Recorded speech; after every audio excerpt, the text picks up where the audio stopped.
Prismatics. I looked down into the depths of that clear and moving water. I saw memories shimmering in and out of the past. I listened as gentle breezes carried the sounds of the woods.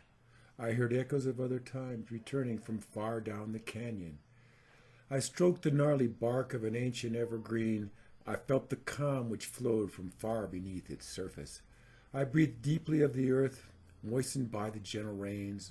I smelled the smoky fires that once had kept us safe. I walked alone in wasted landscapes, dressed in filthy rags. I paused in the meadow as you bent to pick some flowers.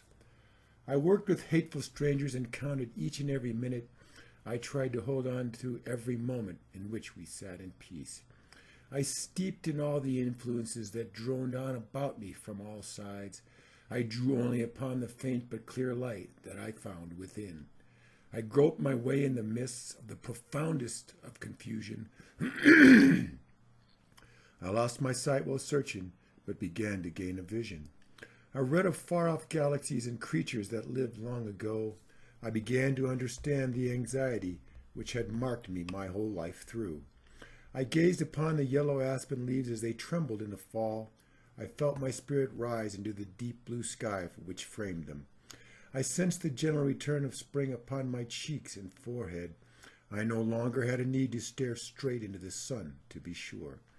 I stumbled on the broadest trail in the clearest light of day. I fell alone, but then arose to find you there awaiting me. I could pay no attention to the slow marching of all the passing years. I found myself in ever greater debt to many I would never know. I watched the sun go slowly down and then quickly disappear. I noted with interest, but not sorrow, the lines upon my hands. I found a quiet joy in the large snowflakes that fell slowly from all directions. I dreamed a robot said on TV that factory food was his home cooking. I grew stronger, playing happily in the shade of those old trees. I grew old standing quietly, protecting others from the sun. I sold out to the unfaithful for little more than a song. I finally went quite bankrupt and gladly mortgaged just my soul. I watched the tiny wavelets produced by a pebble. I saw a young boy skipping stones on a glacial lake long ago. I noticed that it had grown quite late and the streets were very empty. I hurried ever onward, but slowly realized that I was not sure of the way. I leaped wide from basic instincts to unsupported conclusions. I fell so far I had no more need of either reason or excuses. I listened as the crows gathered and each tried to talk at once. I heard but a single voice, both calm and reassuring. I walked far up an unknown trail, hoping just to find a quiet overlook. I turned the farthest corner, just as the first raindrops began to fall. I spoke but little as the days grew short and their shadows lengthened. I told these simple stories I did not understand and no one else could hear. I looked upon peaks buried deep in snow, glistening in the winter sun. I wished that I had seen them before all these tourists had arrived. I listened for the faint tinkling of the gentle rain upon the windows. I heard that old wooden clock still ticking somewhere in the past. I studied many subjects during long years spent at all those schools. I learned so very slowly that I could not know but very little in my short lifetime. I spoke out often with vigor when things did not seem right. I kept to myself when I finally realized that it had the same effect. I traveled on for what seemed like ages as the years came and went. I had arrived at some point, but until much later, could not really notice. I dozed off many times to the sounds of a stream. I awoke from dreams of my own dreaming, and I was vaguely uncertain. I created a rich inner life more enjoyable than the shared illusion of reality. I was molded day and night by the wills and choices of those I did not see. I sat quietly in the pre-dawn, watching colors return to the countryside. I arose to plod through another day, sharing this land of make-believe.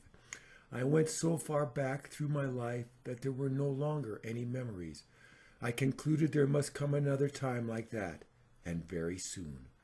I grew up with the security of the imagined wonders yet to come. I grew old in the comfort of my own refashioned memories.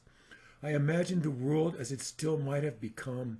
I believed in a world as I wished it might have been. I listened attentively for sounds I thought I might have missed.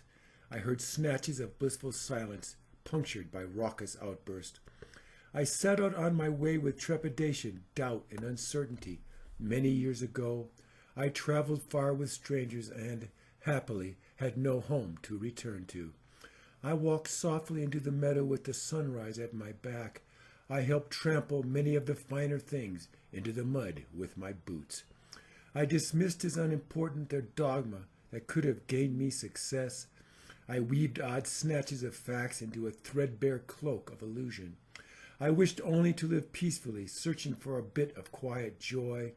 I joined the hoarsely shouting throngs and raged on a daily basis. I was filled with national pride and patriotism as a little boy. I grew ever more embarrassed and ashamed of what we had become. I saved as much as possible of my miserable take for those golden years. I saw my comrades gamble and waste, but then demand their full shares. I strolled through the shopping malls, looking deeply into people's faces. I noted the anger, fear, hurry, ignorance, and greed in their gazes. I tried with all my being to understand and to make my peace. I only saw that it could make no real difference after 500 million years. I moved quickly and decisively through issues of consumerism. I observed a hairy caterpillar inch its way across a picnic table. I scanned the sky on clear nights for clues as to the mysteries. I found good evidence that we had wisely chosen to remain blissfully unaware.